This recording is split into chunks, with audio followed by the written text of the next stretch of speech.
નમસ્કાર મિત્રો, આજના વિડીયોમાં તમારા બધાનું સ્વાગત છે। ભરતીને લગતો નવો વિડીયો તમારી સમક્ષ મિત્રો આજે લઈને આવ્યો છું, જે શિક્ષકોની ભરતીને લઈને છે। મિત્રો, ઓફિશિયલ પરિપત્ર એટલે કે ઓફિશિયલ જાહેરાત કરવામાં આવી છે। ભરતીની પરીક્ષા વગર ભરતી લેવામાં આવશે। કોઈ પણ જાતની પરીક્ષા લેવામાં નહીં આવે, સીધું ઇન્ટરવ્યુના આધારે તમારું સિલેક્શન થશે। લાયકાતની વાત કરીએ તો મિત્રો BA, BEd, PTC તેમજ બીજી કેટલીક લાયકાતો માંગેલી છે, જે આપણે આ વિડીયોમાં જોઈ લઈશું। તેમજ પગાર ધોરણ પણ સારા એવા પ્રમાણમાં આપવામાં આવશે, જે આપણે સંપૂર્ણ માહિતી મિત્રો આ વિડીયોમાં જોઈ લઈશું। તો વિડીયો સંપૂર્ણ જોજો, અને વિડીયો તમને સારો લાગે તો વિડીયોને એક લાઇક, અને ભરતીને લગતી કોઈ પણ માહિતી મેળવવા માટે ચેનલને અવશ્ય સબસ્ક્રાઈબ કરજો। તો ચલો મિત્રો, આપણે વિડીયો શરૂ કરીએ। મિત્રો, તમે અહીંયા જોઈ શકો છો કે વેકેન્સી 2026-27 શિક્ષકો જોઈએ છે ગુજરાતી માધ્યમ માટે। ગુજરાતી માધ્યમ માટે મિત્રો આ વેકેન્સી છે, તો આપણે મિત્રો સ્ટેપ બાય સ્ટેપ જોઈએ। અહીંયા મિત્રો તમે જોઈ શકો છો ક્રમ, વિભાગ, જગ્યા, લાયકાત અને વિષય। KG વિભાગમાં મિત્રો જોઈએ તો શિક્ષકોની જગ્યા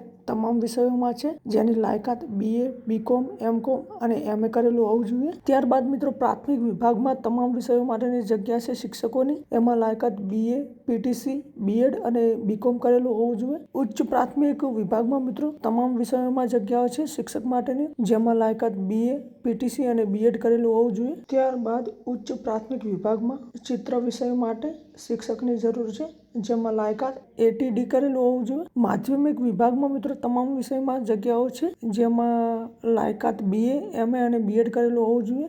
ત્યારબાદ નીચે જોઈએ તો ઉચ્ચ પ્રાથમિક વિભાગમાં મિત્રો ફિઝિક્સ, કેમિસ્ટ્રી અને બાયોલોજી વિષયમાં શિક્ષકોની જરૂર છે, જેમાં લાયકાત MSc અને BEd કરેલું હોવું જોઈએ। પ્રાથમિક, ઉચ્ચ પ્રાથમિક તેમજ માધ્યમિક વિભાગમાં કમ્પ્યુટર વિષય માટે શિક્ષકની જરૂર છે, જેમાં BCA તેમજ MCA કરેલું હોવું જોઈએ। માધ્યમિક, ઉચ્ચ માધ્યમિકમાં તમામ વિષયો માટેની શિક્ષકની જરૂર છે, જેમાં લાયકાત MCom અને BEd કરેલું હોવું જોઈએ। ત્યારબાદ પ્રાથમિક, ઉચ્ચ પ્રાથમિક તેમજ માધ્યમિક વિભાગમાં શારીરિક વિષય માટે શિક્ષકની જરૂર છે, જેમાં લાયકાતની વાત કરીએ તો CPED તેમજ BPED કરેલું હોવું જોઈએ। ત્યારબાદ ઓફિસ વિભાગમાં ક્લાર્ક માટેની જગ્યા છે, જેમાં વહીવટી કામનો અનુભવ હોવો જોઈએ, જેની લાયકાત છે મિત્રો ધોરણ 12 પાસ કરેલું હોવું જોઈએ, તેમજ BA, BCom, MCom તેમજ MA કરેલું હોવું જોઈએ।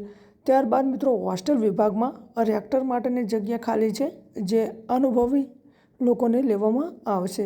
ત્યારબાદ મિત્રો પ્રાથમિક, ઉચ્ચ પ્રાથમિક તેમજ માધ્યમિક વિભાગમાં પટ્ટાવાળાઓ માટેની જગ્યાઓ ખાલી છે, જેમાં ધોરણ 10 પાસનો અનુભવ માગે છે। ત્યારબાદ આગળ જોઈએ તો સ્કૂલ હોસ્ટેલ વિભાગમાં સફાઈ કામદાર માટેની ભાઈઓ અને બહેનોની જગ્યાઓ છે। ત્યારબાદ KG વિભાગમાં બહેનો, માસીની જગ્યાઓ છે, તેમજ સ્કૂલ કેમ્પસ સિક્યુરિટી માટેની જગ્યાઓ છે, જે ભાઈઓ માટેની છે।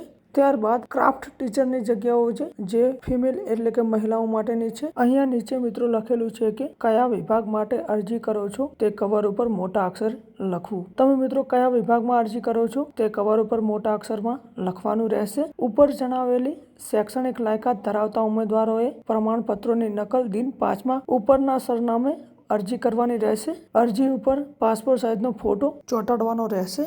જે ઉપર જણાવેલી તમામ લાયકાત ધરાવતા પ્રમાણપત્રોની નકલ 5 દિવસમાં ઉપરના સરનામા ઉપર મોકલવાની રહેશે, જે સરનામું હું તમને આગળ બતાવીશ। તેમજ અરજી ઉપર પાસપોર્ટ સાઇઝનો ફોટો પણ ચોંટાડવાનો રહેશે। સંપૂર્ણ જગ્યાઓ માટે અનુભવી તથા સ્થાનિક ઉમેદવારની પ્રથમ પસંદગી કરવામાં આવશે। હાલમાં અભ્યાસ ચાલુ હોય તેવા ઉમેદવારો પણ અરજી કરી શકે છે। અનુભવ તથા શાળાના પગાર ધોરણ મુજબ પગાર આપવામાં આવશે। અરજી મોકલ્યા બાદ શાળામાંથી ટેલિફોનિક જાણ કરી ઇન્ટરવ્યૂ માટે બોલાવવામાં આવશે।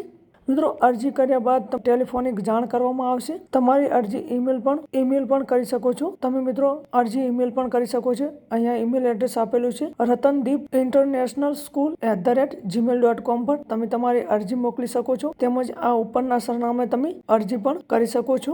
રતનદીપ ઇન્ટરનેશનલ સ્કૂલ દ્વારા આ જાહેરાત કરવામાં આવી છે, તેમજ managed by Shri Maruti Nandan charitable trust દ્વારા મેનેજ કરવામાં આવે છે।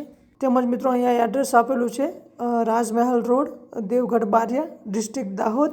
ત્યાં તમે તમારી અરજી પોસ્ટ કરી શકો છો। તેમજ મોબાઈલ નંબર આપેલો છે, તેના પર કોલ કરીને વધુ માહિતી મેળવી શકો છો। તેમજ ઓફિસનો નંબર પણ આપેલો છે, તે તમે જોઈ શકો છો। તો મિત્રો આ તો આજનો આપણો વિડીયો તમને સારો લાગ્યો હોય તો વિડીયોને એક લાઇક, અને ભરતીને લગતી કોઈ પણ માહિતી મેળવવા માટે ચેનલને અવશ્ય સબસ્ક્રાઈબ કરજો। ધન્યવાદ મિત્રો, મળીએ નવા વિડીયોમાં।